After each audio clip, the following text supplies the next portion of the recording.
In this video, we'll show you how to change the alternator on your Ford F-150. You can find it on CarParts.com via the link in the description. For safety reasons, we advise you to disconnect the battery. To do so, we recommend watching the video, How to Replace the Ford F-150 Car Battery. In our case, the alternator fastener was replaced with a zip tie. Cut the zip tie with wire cutters. Then, using a fork, remove the wiring harness retaining clip. Remove the rubber protection from the positive terminal. Using a ratchet and a 10mm socket, unscrew the nut holding the positive terminal of the alternator. Then remove the positive terminal. Disconnect the power cables from the alternator. To do this, push on the tab and pull on the connector. Next, using a ratchet and a 10mm socket, unscrew the negative terminal retaining bolt. Using a ratchet, an extender, and an 8mm socket, unscrew the 3 bolts holding the metal bracket on the alternator. Then remove the metal bracket. In order to remove the alternator, you need to remove the serpentine belt from the alternator pulley.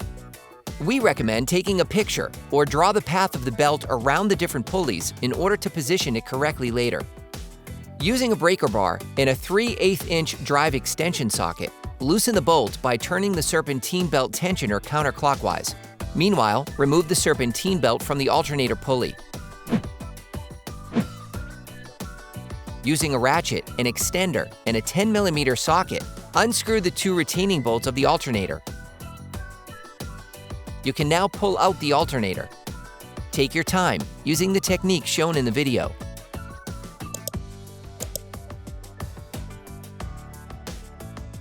For great content, our best price, and fast shipping, download the CarParts.com app now. Sand the alternator terminals with abrasive paper to remove the layer of oxidation and to avoid breakdowns in the long term. You can order the alternator used in the video on CarParts.com via the link in the description. Take the new alternator. Unscrew the nut from the positive terminal. Put it back in its place, then screw the bolts back in roughly by hand. Screw them back in with a ratchet until they make contact. Finish the tightening of the bolts with a torque wrench.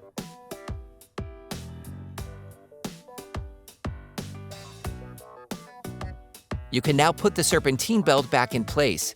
Slide the new belt around the different elements, respecting the layout from the initial assembly. To fully put it back in place, lift the serpentine belt tensioner in order to wind the serpentine belt onto all of the pulleys. Then, release the belt tensioner to fully extend the belt. Plug the electrical connector back in. Replace the positive terminal. Then, screw the nut back on.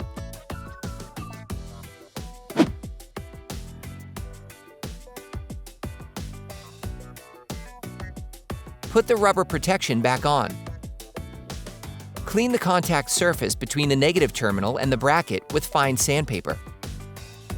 Put the metal bracket back in place.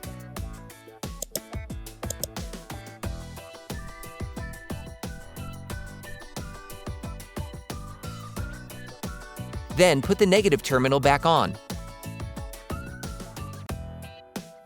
Then screw the retaining bolts back on. Finish the tightening of the bolts with a torque wrench.